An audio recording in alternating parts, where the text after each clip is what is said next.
Je vous remets officiellement donc les clés de tous ces engins. Merci, Excellence. Je vous souhaite très bonne campagne. Merci, Excellence. Prions Dieu pour une très bonne pluviométrie. Merci, Excellence. Que vous puissiez atteindre vos objectifs fixés cette année. Camarade président, nous nous engageons, au nom du monde rural, nous nous engageons à mettre en œuvre votre vision conformément à vos instructions. Merci. Merci beaucoup. Bonne chance. Merci, Excellence. Aujourd'hui, dimanche 25 mai 2025, nous vous amenons à Bobo-Dioulasso où un événement marquant a eu lieu sous l'égide du président du Faso, le capitaine Ibrahim Traoré. Le 22 mai 2025, le capitaine Ibrahim Traoré a annoncé un investissement colossal de plus de 104 milliards de francs CFA destinés aux équipements et intrants agro-pastoraux pour soutenir les valeureux agriculteurs du Faso. Dans cette vidéo, nous allons explorer l'importance de cet engagement pour le monde rural et comment cette initiative pourrait rapprocher le Burkina Faso à l'autosuffisance alimentaire. Restez avec nous dans cette vidéo pour découvrir les réactions des acteurs du secteur et l'impact de cette remise sur leur travail quotidien. Excellence, nous avons l'honneur de vous présenter l'ensemble des équipements et des intrants qui ont été acquis pour la campagne agricole humide et sèche pour cette année. C'est également l'occasion pour moi de vous témoigner toute la reconnaissance du monde rural pour qui vous ne cessez de consentir des sacrifices énormes. L'an dernier, c'était 77 milliards pour les intrants et les équipements au profit du monde rural. Cette année, c'est 104 milliards au profit de ce monde rural.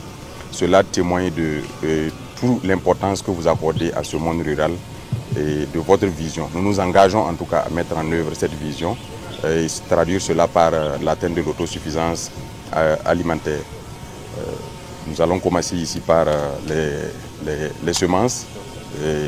Vous nous avez fixé comme objectif d'atteindre 20 000 tonnes de semences à mettre à la disposition des producteurs.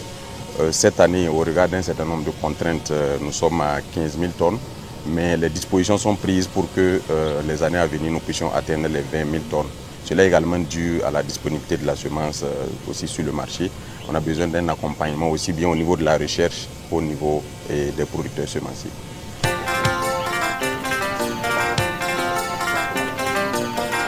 Oui, bon. Ici, nous avons les aliments pour voilà, les SPAI, voilà, les sous-produits agro-industriels. C'est destiné pour l'alimentation du bétail. Okay. Nous avons 1580 tonnes d'aliments pour poissons. Comme vous nous avez fixé comme objectif pour cette année, de réduire de moitié les importations en matière de produits halieutiques. Et nous avons intensifié la production de poissons en cage flottante. Cela nécessite de l'aliment et il faut accompagner les différents producteurs pour que le coût de revenu puisse être assez réduit. Les fertilisants minéraux, ici nous avons bien sûr les engrais. L'année passée, nous avons dépassé la barre des 60 000 tonnes mises à la disposition des producteurs à prix subventionné. Cette année, nous sommes à 70 000 tonnes, ce qui représente un accroissement d'autour de 10 000 tonnes. Et cet engrais sera mis à disposition des producteurs à prix subventionné dans le cadre d'un mécanisme d'agriculture contractuelle qui va permettre à la SONAGES après de récupérer les productions et de faire le stockage à même d'assurer la péréquation au moment des périodes difficiles. Là, nous avons les médicaments vétérinaires avec les vaccins et tout ce qui s'ensuit. L'opérationnalisation de la CAMVET nous permet aujourd'hui de pouvoir disposer de médicaments vétérinaires à coût assez contrôlé au profit des éleveurs. Et nous ambitionnons de faire en sorte d'installer des centres de santé vétérinaires publics pour assurer le soin des animaux par les agents publics. Nous avons des drones qui servent aussi bien pour le traitement, oui, pour pulvériser les champs. Et nous avons également d'autres équipements de pulvérisation beaucoup plus manuels. Et tout cela sert pour anticiper sur les crises, les invasions en cas d'attaque par les nuisibles. Et là, nous avons des broyeurs polyvalents qui permettent, bien sûr, la plupart du temps, les résidus des récoltes ne sont pas valorisés.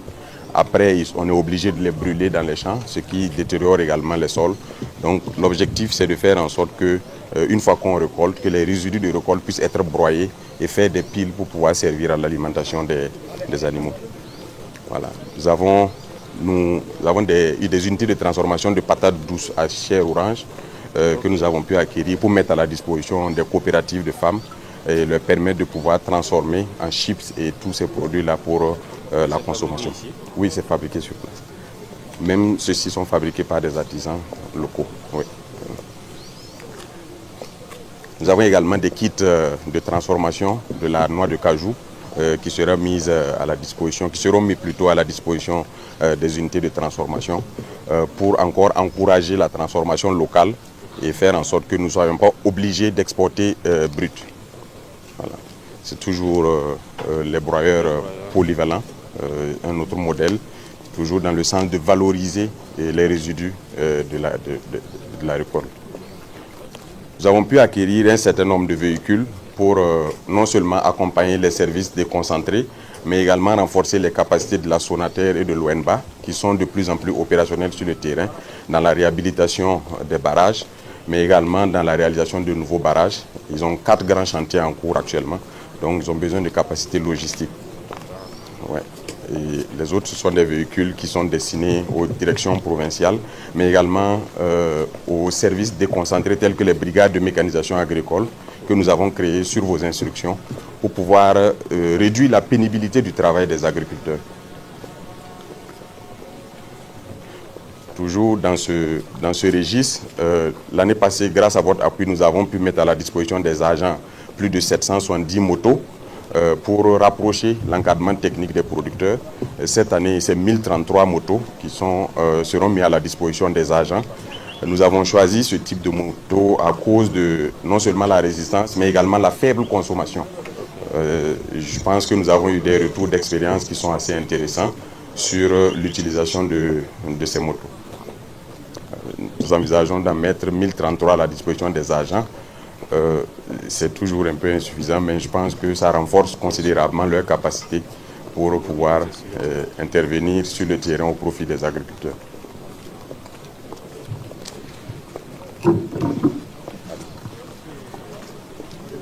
Oui. L'enjeu également pour la production, c'est, comme vous nous avez instruit de produire en tout temps, c'est bien sûr l'irrigation.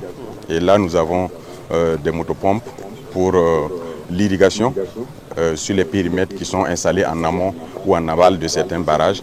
Et souvent également lorsque nous arrivons à réaliser des forages pour le faire.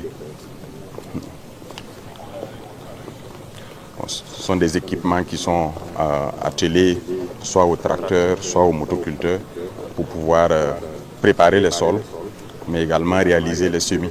Voilà. C'est toujours les motopompes. Nous avons des motopompes de 100 mètres cubes. Nous avons également des motopompes de 200 mètres cubes.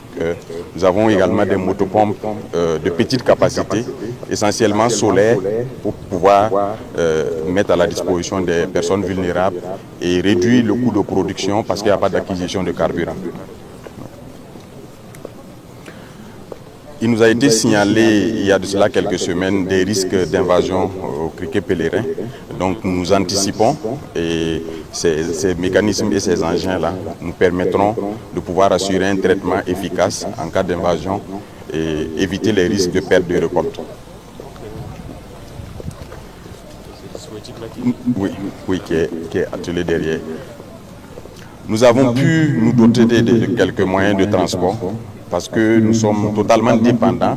Lorsqu'il faut déployer les engrais, il faut déployer les semences. À chaque fois, nous sommes dépendants des organisations de transporteurs.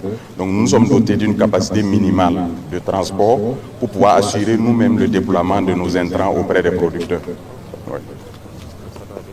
Oui, bien sûr. Il y a la Sonater qui a pu acquérir 2 foreuses avec l'atelier de forage, tous les équipements qui sont attelés pour permettre de réaliser des forages, non seulement pour les personnes vulnérables à coût réduit, mais également pouvoir intervenir lorsque le besoin se fait sentir en termes de déficit en eau.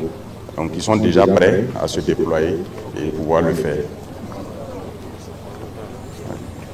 Je pense que c'est la suite de l'équipement des foreuses qui est... Voilà.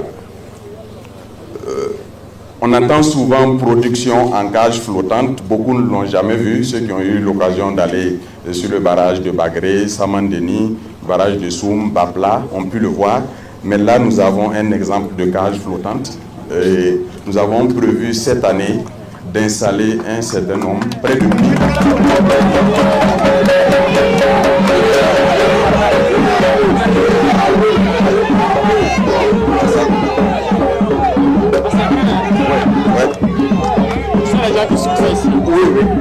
Ça, ce sont nos artisans locaux qui le font et c'est vraiment fait de manière artisanale.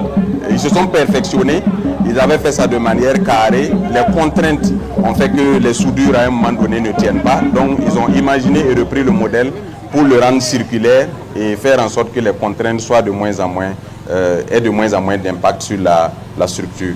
Comment ils ont transporté ça? Ils ont transporté les microstructures qui sont venues assembler. Oui, qui sont venues assembler. Donc, voilà, et lorsqu'il faut sortir également, c'est à travers ça qu'on fait sortir. Le filet va souvent jusqu'à 3 mètres et plus de profondeur. Et lorsqu'il faut pêcher, nous avons prévu d'acquérir des moyens pour pouvoir sortir le poisson de l'eau.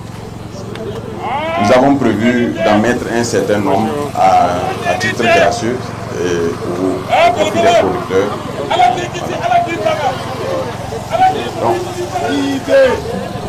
Donc, toujours dans la perspective de réduire la pénibilité du travail et de renforcer les capacités des producteurs, nous avons cette année mis l'accent sur les motoculteurs. Voilà, qui tous les petits espaces tels que 1 hectare, moins d'1 hectare, 2 hectares, et ces motoculteurs nous permettent de pouvoir agir vite au profit des producteurs et de consommer moins de carburant. Voilà, donc nous avons acquis cette année 1102 motoculteurs. Il y en a qui sont de fabrication locale, mais il y en a également qui ont été importés. Nous continuons de travailler avec les artisans locaux pour perfectionner la technologie. Oui. La vision, c'est de renforcer les brigades de mécanisation agricole. Nous les avons érigées en service directement rattachés aux directions techniques au niveau central, pour faire en sorte qu'au niveau de chaque brigade de mécanisation agricole, il y ait le minimum d'équipements qui permettent d'offrir aux producteurs des services à des coûts contrôlés. Voilà. Donc nous aurons des tracteurs, des motoculteurs, des moissonneuses, batteuses, des égreneuses et tout le dispositif qu'il faut, aussi bien de la préparation des sols jusqu'à la période de récolte et de post-récolte. C'est toujours des motoculteurs qui sont là.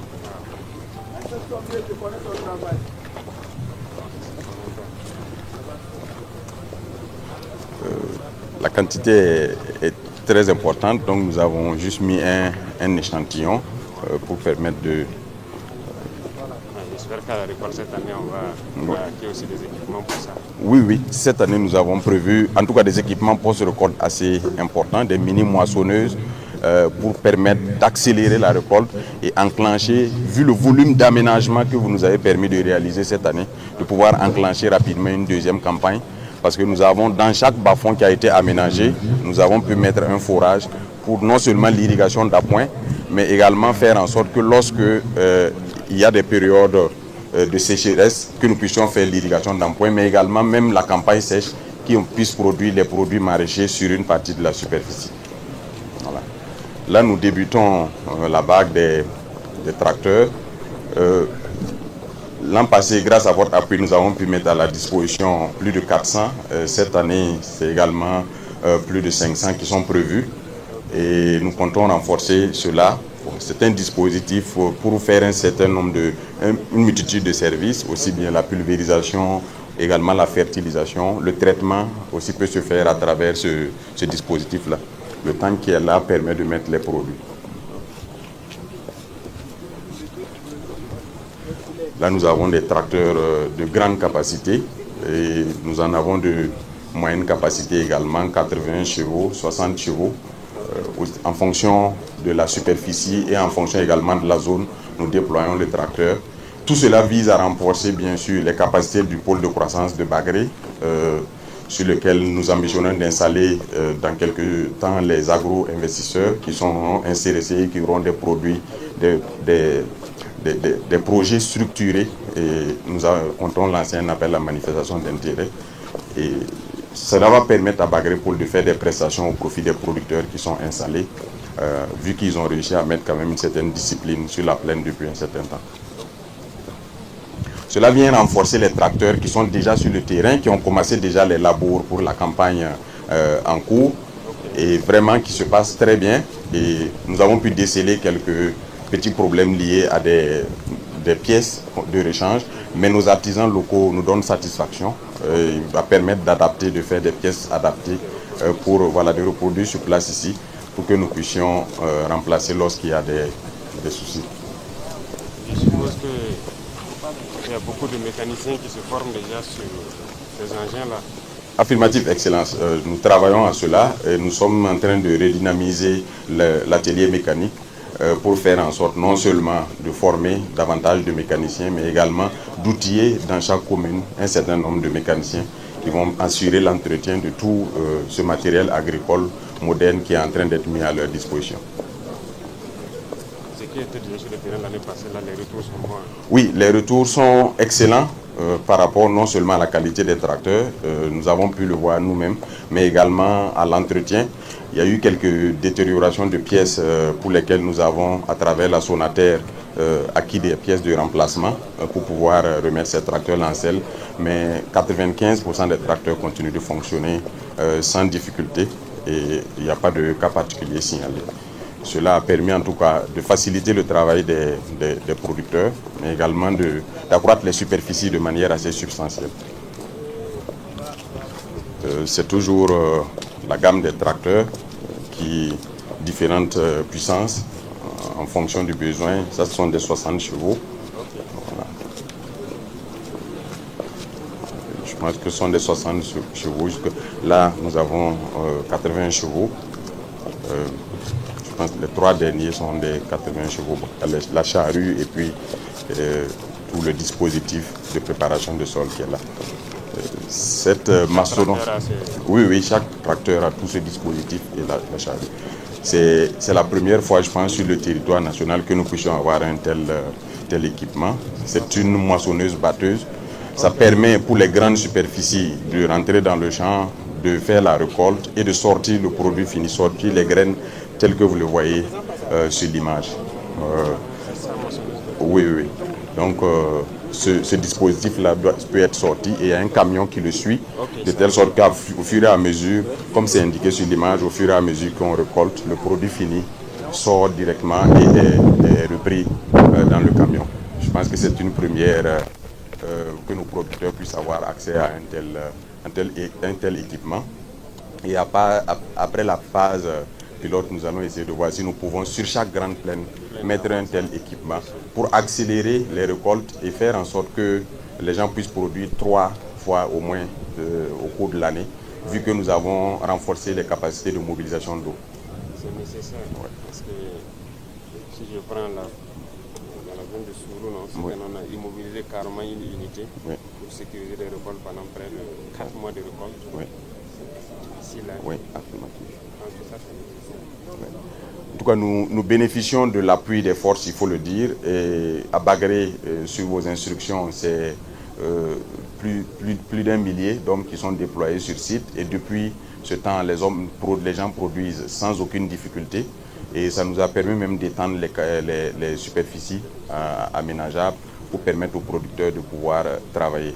Je pense que ce qui se passe sur le Sourou aussi nous donne espoir, parce que le potentiel qui est là-bas est assez déterminant pour l'atteinte de l'autosuffisance alimentaire. Oui.